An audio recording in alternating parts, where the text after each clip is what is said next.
Very good. Very good. One of the standout things about Croatia is just such a plethora of islands, and probably why it's so popular for cruising. 1, 2, 3. Yeah.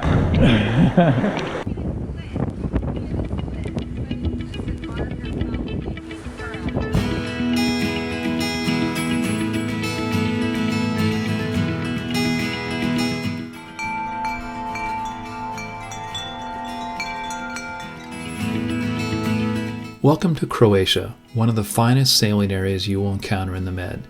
We spent nearly 2 months crisscrossing the coast and its myriad of long, skinny islands, a region you could get lost in for a whole summer. And in fact, many boaters do just that. English is spoken throughout, the weather is generally mild, the water ultra clear, and the food, while focused mainly on meat and seafood, is outstanding. We had a crazy number of friends want to join us for a cruise in Croatia, a total of 17 guests, showing how popular this area can be. We had my brother Todd and his wife Molly, sons Richard and Peter, our friends Matt, Michelle, Dave, and Susie, friends Mike, Beth, and Patty, my cousin Graham, his wife Sarah, and our friend Emmy, and finally our kids Zach in Alaska and Zach's college buddy Andrew. Phew! We've divided this series into 6 episodes, covering the sailing regions of Croatia from the very southern border through the central regions and island groups, and stretching up into some of the more remote areas to the north. If you've traveled before in Croatia, you've undoubtedly heard of the big sites like Dubrovnik or perhaps Split, but I wanted to start our whirlwind tour off with the island of Mljet.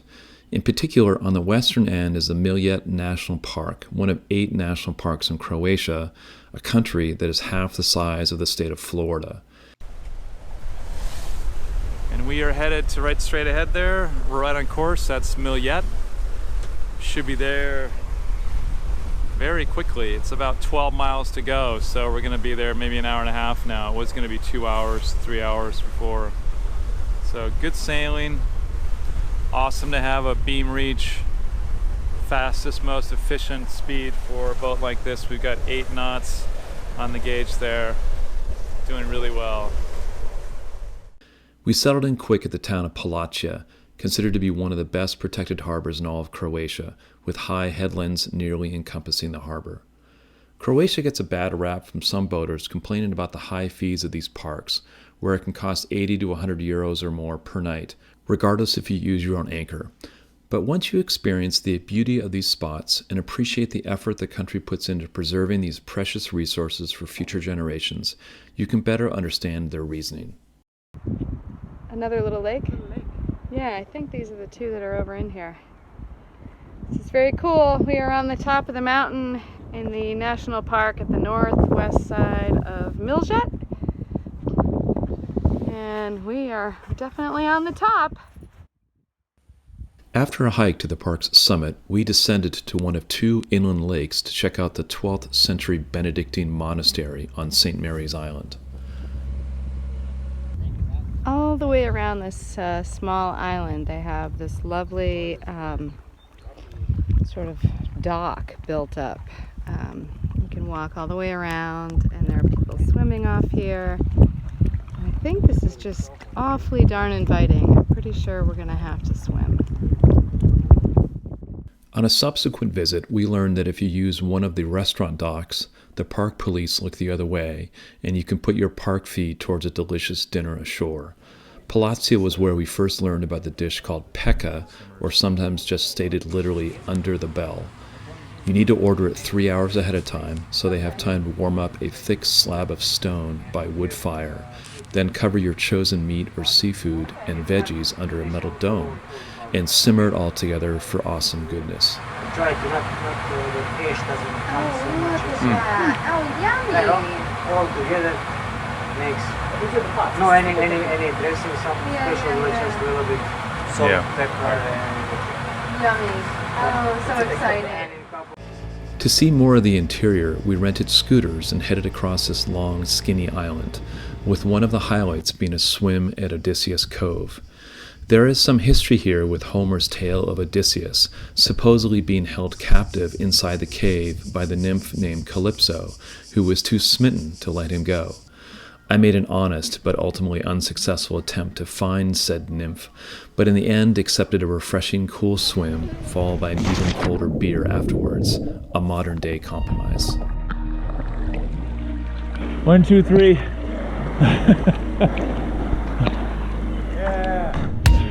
Don't wanna wake up, I might be dreaming. I might be dreaming. You're stirring things up, my heart is beating. My heart is beating. I won't let go, I can't say no. My heart is yours, so I say here we go. You do that something to me, you do that something to my heart. I give up, you must stop, I'm like a spinning top. You do that something to me, you do that something to my heart. I give up, you must stop, and I keep spinning. You see right through me, do that to me, so let's do this, baby. You do that something to me, you do that something to my heart. I give up, you won't stop, I'm like a spinning top. Not used to do this, it ain't my style. It ain't my style. Before checking off the box for Mljet, we stopped on the eastern end at Acoustic, a smaller, more subdued version of Polace, but still with restaurant docks aplenty. Here, here, here, and here. We chose instead to anchor and tie our stern off on a stout tree and take advantage of the calm conditions for some paddleboarding. Me, I don't wanna hide. No, I don't wanna hide. I won't let go, I can't say no. Croatia does a great job with their national parks. Again, a lot of people complain about the cost of it, but I don't think anybody's going to complain about how well of a good job they do on their park system. Better than Italy from what we saw, Spain, France. We didn't see nearly as many national parks in the areas that we cruised in. So it's good to see. Maybe they'll find sort of equilibrium of a more reasonable cost to charge people, and that would be perfect. Adjacent to Mljet are the collection of islands just north of Dubrovnik called the Elafatis. They can be crowded with charter boats starting out and returning from Dubrovnik, but there are a lot of options in this area, and it is not hard to find something that suits you and the weather forecast. We made a lunch stop at Uvala Pertusa for a little discovery above and below the water. We have discovered a cave right nearby where we anchored for our lunch stop. Here's where we've anchored. Here's my partner. And a cave, an archway out to the Adriatic.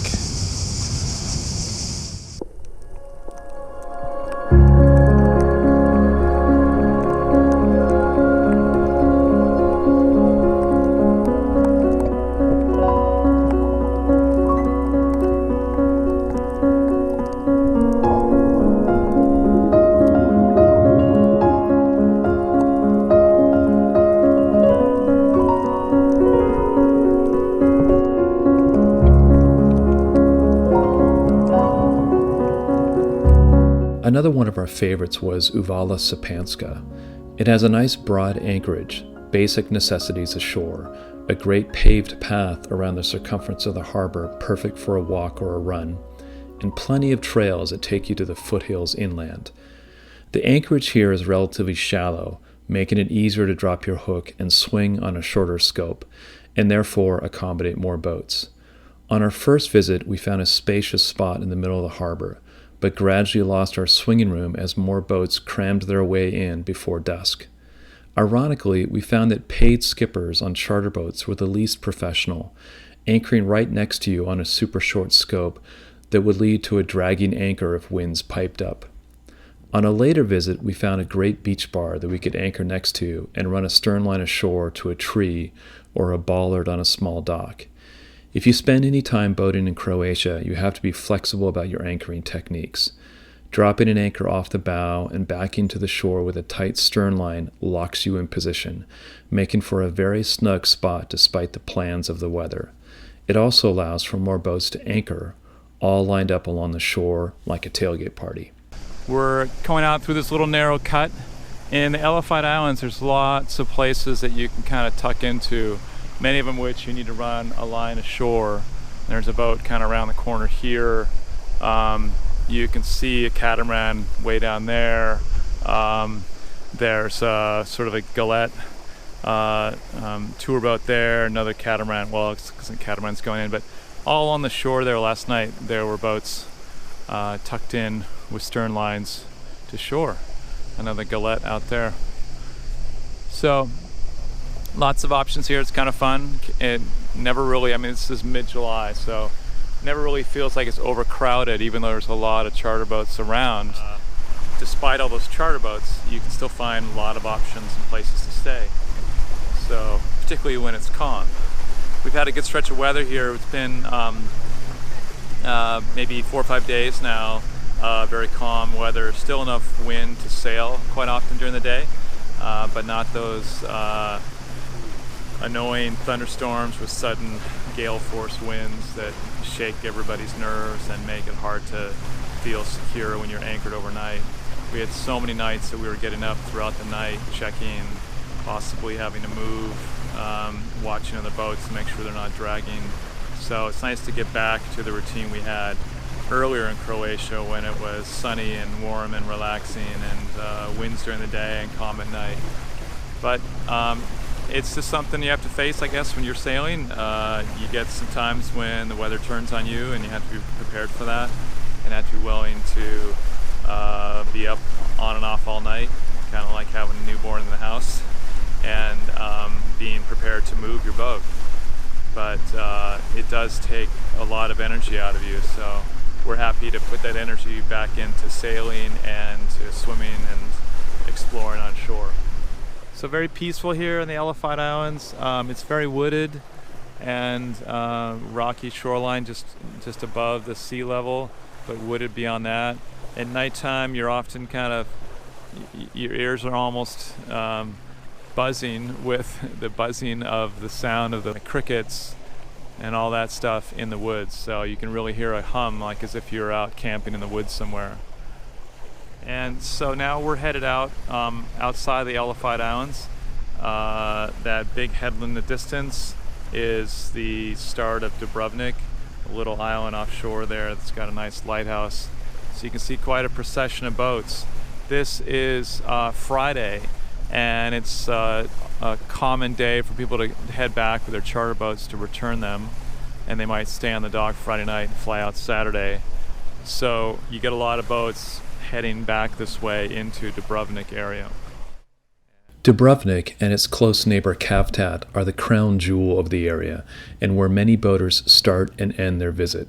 In fact, Dubrovnik goes by the nickname the Pearl of the Adriatic, and for good reason. It's a striking image of medieval architecture, viewed both from the land and the sea. You'll be here with everyone and their cousins, so plan accordingly. The cruise ship traffic alone is mind-blowing. On one of our many visits, there were 4 large ships tied to the cruise terminal. The main attraction is walking the wall, and if you go early, you can manage to slow down and take pictures without being rear-ended by other sightseers.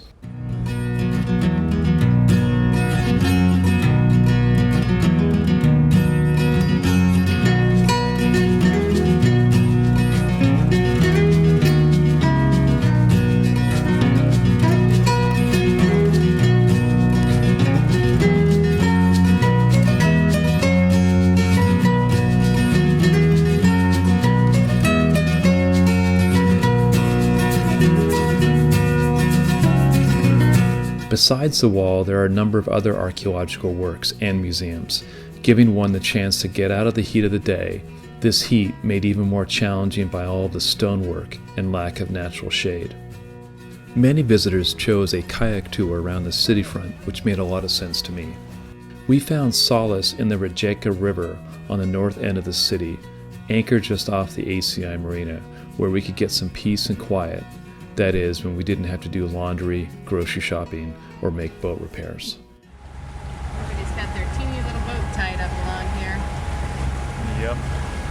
Hello, Captain. All right, this goes down in the annals of facing up to your fears. We are headed back to Cavtat, to where all the fiasco happened about 6 nights ago. And we're dropping off our boys and Andrew to catch a flight out of the airport right next to Cavtat. So we're gonna spend the night here. Conditions are a lot better. There's a slight chance of thunderstorms, but very slight. And it's been a good string of weather recently, so I think we should be okay.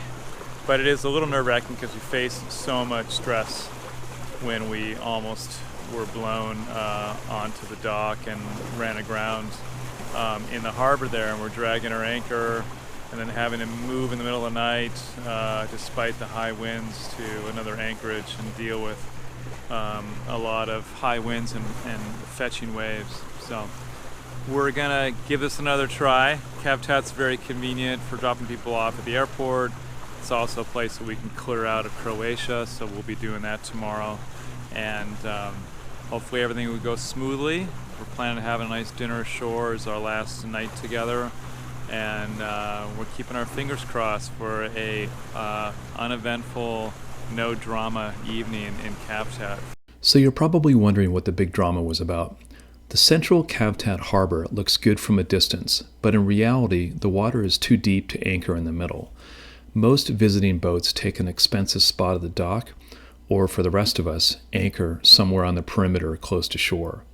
We took the anchor option, squeezing in between other boats right in front of the Spinnaker restaurant. It was here, after dark, that we got into a standoff with a severe thunderstorm and gale force winds. When it hit, there was no time to pull out our camera gear, so I have called upon our in-house animation guru, who will bring you the play-by-play. First, let's cue up a little wind. Like good captains, we set out our primary anchor, followed by a stern anchor in waist-deep water just off the buoyed swim area. Then, just after Andrew had boarded, the wind started building rapidly, swinging us near another boat. Then our stern line went slack, indicating that our primary anchor must be dragging. We soon were dragging into the swim area at our stern. With anchor and buoy lines everywhere, we couldn't start the engine for fear of wrapping it all around the prop. People from a wedding reception at the restaurant were gawking, but offering no assistance.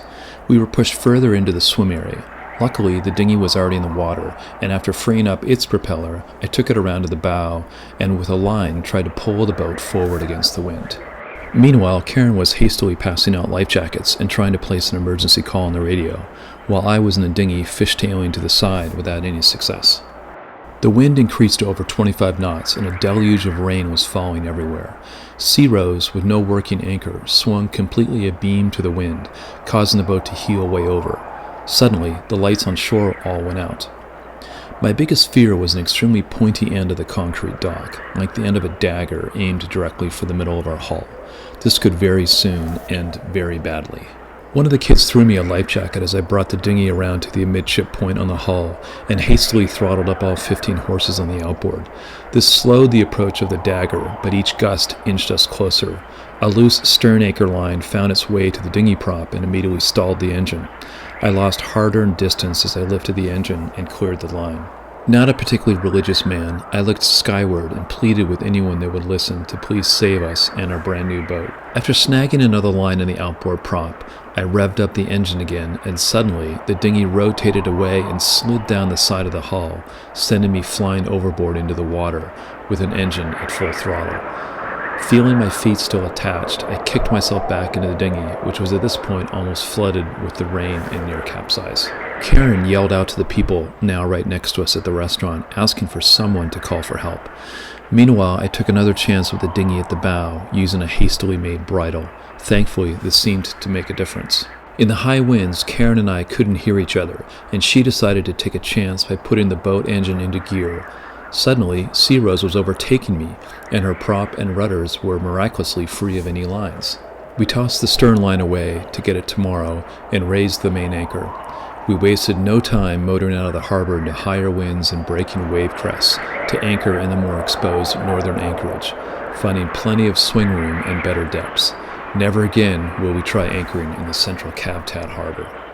Now, don't get me wrong, Cavtat is a beautiful spot. most of the time, and I even celebrated my birthday here, but it is no place to be caught in a storm.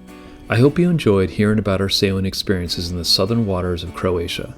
Please look for our forthcoming videos that cover the central and northern sections of the Croatian coast. In the meantime, don't forget to subscribe and click on the bell to be notified of our new video releases. Fair winds!